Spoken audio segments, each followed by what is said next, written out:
एक दिन एक भिखारी दरवाजे के पास आकर भीख मांगता था और घर का मालिक हमेशा घर के बाहर आते ही उसे देखकर फिर जाया करता। कई बार उसके लिए गालियां भी बकता। वो कहता, तू जिंदा ही क्यों है? पूरी जिंदगी ऐसे ही भीख मांगेगा क्या? धरती का बोझ क्यों बना बैठा? और कभी कभी उस भिखारी को गुस्से में वह धक्का भी मार दिया करता था।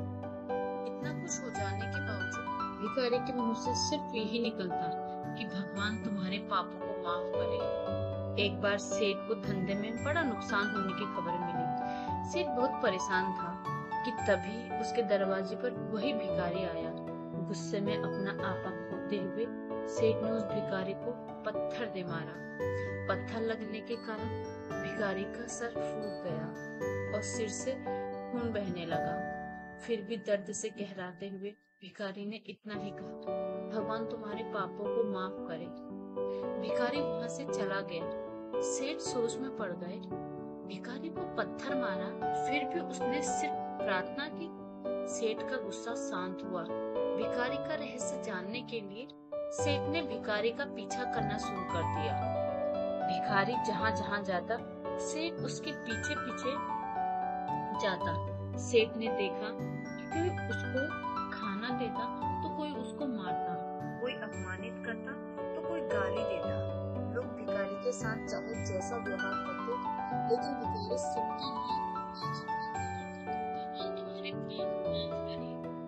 अब रात होने आई थी। भिखारी अपने घर जाने के लिए लौटा। वो अपने घर पहुंच गया, लेकिन सेठ अब भी उसका पीछा कर रहा था। एक पुरानी टूटी हुई खटिया पर एक बूढ़ी औरत लेटी हुई थी। काफी कमजोर और बीमार लग रही थी। वह भिखारी की पत्नी थी। अपने पति को वापस आता देख वह खाट से उठ खड़ी हुई।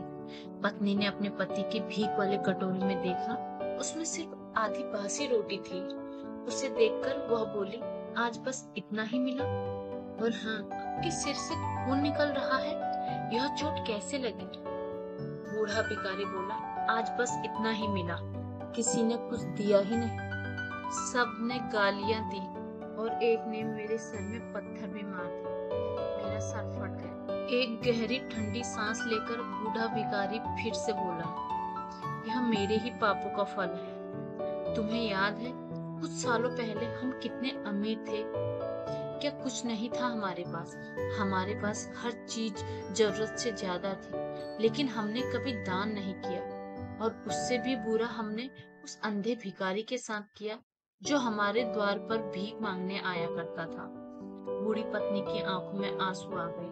वह बोली, हाँ, हम उस बेचारे अंधे के साथ बहुत बुरा करते थे, उसका अपमान करते थे, उसे खाने के लिए रोटी की जगह कागज दिया करते थे, उसका मजाक उड़ाया करते थे और कभी कभी मारा भी करते थे। मैंने कभी उसको रास्ता नहीं दिखाया। एक बार मैंने उसके मुंह पर मिट्टी भी फेंकी थी और वह हमेशा दुखी होकर यही कहता कि भगवान तुम्हें तुम्हारे किए की सजा देगा, भगवान तुम्हारे पापों की सजा जरूर देगा। उसका श्राप सच हुआ और हम इस दुख भरी जिंदगी में आ गए। भिखारी बोला, हाँ, उसका श्राप सच हुआ, इसीलिए मैं किसी को भी बद्दुआ नहीं देता, चाहे कोई मेरे साथ कैसा भी बर्ताव करे। मैं हमेशा उसके लिए प्रार्थना करता हूँ। मैं नहीं चाहता कि कोई भी हमारे जैसी जिंदगी का अनुभव करे, किसी को भी हमारे जैसे दुखों का सामना करना पड़े।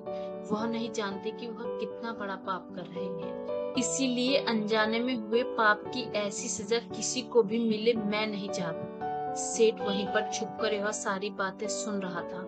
अब उसे सब कुछ समझ में आ गया था कि भिखारी और उसकी पत्नी ने वह आधी रोटी मिल बांट कर खाई और भगवान को धन्यवाद बोलकर सो गए। अगले दिन भिखारी फिर से भीख मांगने गया। सेठ के घर के पास जाते ही सेठ ने पहले से गर्म रोटी और उसके लिए निकाल कर रखी थी। उसे देखते हुए सेठ विनम्रता से बोला, माफ कर दीजिए बाबा, उसे बहुत बड़ी गलती हो गई। बूढ़े भिखारी बोला, भगवान तेरा भला करे। इतना कहकर वह आगे निकल गया। इस कहानी से जो सीख लेने लायक है वह बड़ी ही सीधी है कि आदमी चाहे किसी के बारे में बुरा कहे या भला करे, लेकिन भगवान सिर्फ कर्म के हिसाब से उसको फल देता है। क्या हुआ अगर भगवान नहीं दिखता है? लेकिन यह बात बिल्कुल सच है, उसके खाते में सबका हिसाब बहुत पक्का होता है। इसीलिए जब किसी के लिए कुछ भी करो तो अच्छा ही करो। दोस्तों, अगर आपको हमारी यह स्टोरी थोड़ी सी भी पसंद आई हो तो हमारे चैनल को लाइक करें, शेयर करें एंड सब्सक्राइब करें। और हाँ, नीचे कमेंट बॉक्स में जरूर बताएं कि आपको ये स्टोरी कैसी लगी। Thank you so much.